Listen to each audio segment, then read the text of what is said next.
So, hello everybody. This is another Lean Leaders Live today. Mhm. Um, Meeting a speaker of our upcoming conference, summit, the Lean Leaders Summit, on Thursday this week. I'm Fabian, working as consultant with Lean 42. There's the URL who has not registered yet. There are still some seats left for this for the summit on this Thursday. There's also a pre-evening dinner on Wednesday, and it's on site here too. Yeah, today I have a very special guest with me. Nutsa is joining me. She's a speaker at the conference and yeah, giving interesting talk. We'll come to that later, but maybe Nutsa, you just introduce yourself first a little bit. Yeah, thank you, Fabian. Hi, everybody. This is very exciting, and yeah, I'm looking forward for Thursday. About myself, I'll start a bit about my journey. I'm not coming from technical background. I actually studied psychology and majored in neuropsychology. Um, But after I graduated university, I was kind of hoping to find a job that would give me fulfillment and the job that I would love doing. So I started job hopping until I realized that Agile was the world that I wanted to work for. And almost 6 years ago, I chose to be Scrum Master, and since then I'm working in this field. I worked in multiple companies. I worked with teams, I don't know, up to 20 teams. I worked with different scaling frameworks, and I absolutely love my job. I love working on team dynamics and everything related to building highly performing teams, and they building trust, openness, transparency in teams. So that's what I'm focused on, and that's also what my topic is about. Okay, thanks. Thanks for the quick introduction. So, when you did your studies back at university, you just said, okay, not an IT background. This is some agile coaches, Scrum Masters don't have an IT background, but others have kind of what you had, some psychology or something. Back then at university, during your studies, was the agile way of working, was it already something you had in some of your No, courses? No, not at all. it, Okay. it was So it it was was something you really just found out later on. Yeah. yeah, exactly. It was really only about like cognitive psychology, how Hmm. we learn, like neuropsychology, the pathopsychology, all about mental disorders, like nothing, Okay. nothing related to business. It just later in my career I found out I was actually working for a company, for a bank, back in Georgia. I'm from Hmm. Georgia, and the company started agile transformation. And I remember they brought McKinsey, and I was thinking, okay, that's a big deal. What's happening? I had no idea what agile was, and I just started learning. And I learned about Scrum Master roles. So I thought, okay, this felt really close to me, to my values, to my ways of working. I wanted to Hmm. learn more, and I was kind of lucky that the hiring manager knew me, so they kind of trusted me to invest in me because I had motivation. So they hired me as a Scrum Master without having any experience, and Hmm. I'm very thankful they trusted me because it really changed my career. So, and then I learned it on the job. Hmm. Okay.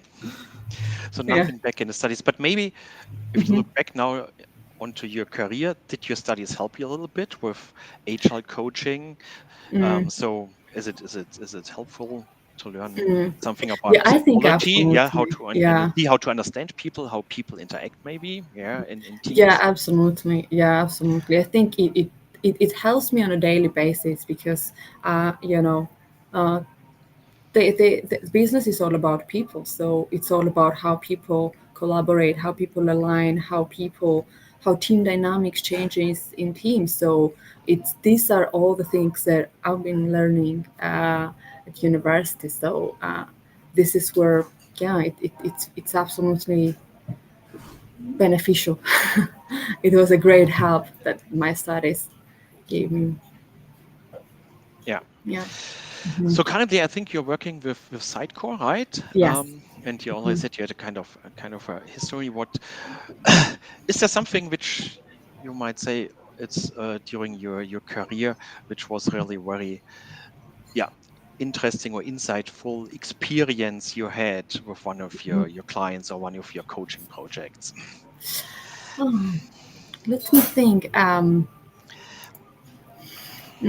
I think the most exciting and innovative thing that we experience as a team in my current company is actually the topic that I'll be talking about on a conference. So I'll spare the audience from all the details, but we started Sure. experimenting innovative team building Hmm. approach.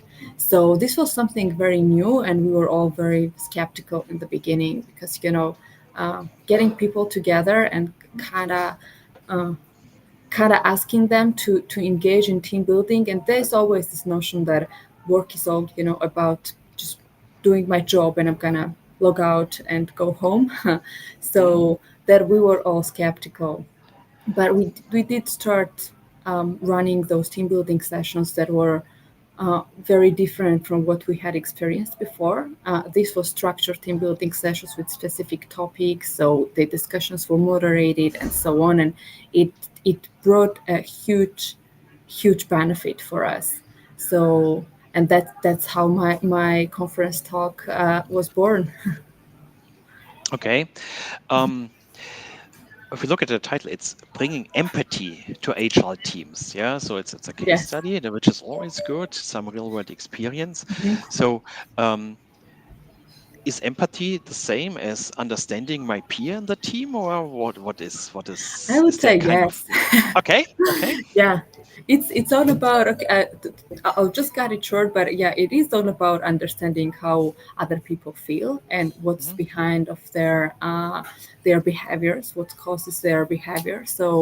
Um, so yeah, that's what empathy is: being more understanding and kind of putting ego on the side and being willing to understand what my colleagues are experiencing, Hmm.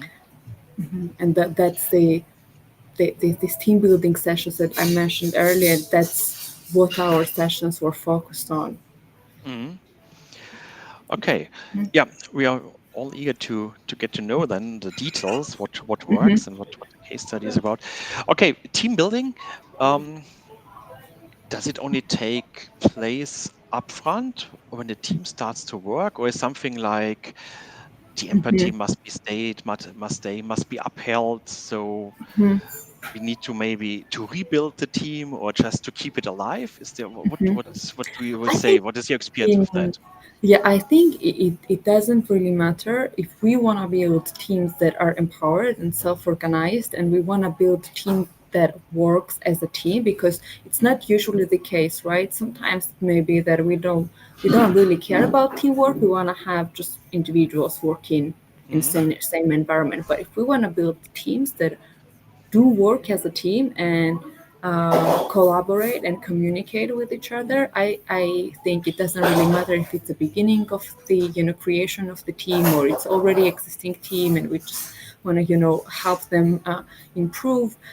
In any case, when we talk about human interactions, I think empathy is the cornerstone of human interactions. So it doesn't really matter in any stage of the team. We can just Okay.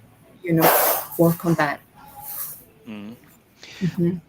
And if you look at a kind of a bigger organization setup at maybe at the various clients you're working with, um, this team building, this agile coaching, is it only about development teams, software engineering teams, IT teams, or have you applied it also to kind of other teams, maybe to other kinds I of, yeah, Yes, that's a great question. I did not have a chance to apply this outside of software okay. development because it's a new kind of new initiative, and I've been working with software development teams so for the past 2 years, and that's where I've been testing this approach. But I do believe that it can be applicable to any type of team, basically anywhere where we have teams, people working together. Hmm. And it's all about building meaningful connections. Mm, So it also doesn't matter whether we are talking about having co-located teams, working, doing having team building in person, or whether it's an online virtual you by using virtual mm, whiteboarding. It doesn't really matter, but it's all about focusing on building meaningful connections with each other and kind of yeah, understanding one another. yeah. Mhm. Because that's a little bit also our experience. We don't do that much from Lean 42, but we also did some agile coaching, for example, with an PMO or PMO group to help a little bit besides the software development, the PMO, Mm, but also with a kind of a financial department and mm, something or HR related group, something like mhm, this. And so yeah, these all these methods and all the mm, setup you have can be applied, I think, to several teams. It's very prominent with IT and software development, but also with other teams. The teams you coach, what do they use what do they use as a methodology? Is it more like Scrum, Kanban, or is it mm. something like, I don't know, there are several Yeah. others out there. Yeah. No, Agile and our not so focus agile is ones. Yeah. Hmm? yeah, our focus is Scrum. We have Okay. a few teams working with Kanban, Hmm. but yeah, we do focus on Scrum, and then also we scale up with the scaling framework. But yeah, it's Scrum, the main framework. Mm. What is it usually, safe or less, or how do you scale it? So we started with safe, Hmm. but over time we realized that that was too prescriptive for our needs and objectives and culture as an organization. So we kind of worked around it and we simplified. So now we have homegrown framework, and we are operating within this homegrown Okay. framework, which is based on safe. Yeah. Yeah, Hmm. with Safe, if you go to on the website and have a look, so you can have the Hmm. full-blown picture, and it takes about, I don't know, 15 minutes to read through all of them, and you can Hmm. also scale it down, and then you have just certain layers, and still Hmm. a lot of in there. Hmm. So yeah, scaling Yeah. down Safe is maybe a good idea. Yeah, and not You know, doing everything what's in there. Yeah. yeah, we were trying to kind of stick to it, but at some point we realized that it doesn't really serve our needs. So it doesn't really serve our objectives or the ways of working or the challenges we had as an organization. So we thought, okay, let's think around it and let's see how we can build the culture we want. So that's when we worked on it, and we kind of came up with our own homegrown framework. Hmm. Mm. Okay. So maybe we learn also a little bit about that in your talk, in your session. This Yeah, Thursday. yeah. Okay, so let's see if somebody is joining us live via LinkedIn, for example. We could ask a question, but so far we don't see any questions. And yeah, Nutsa, thanks a lot for your time. Thank you very Yeah, much.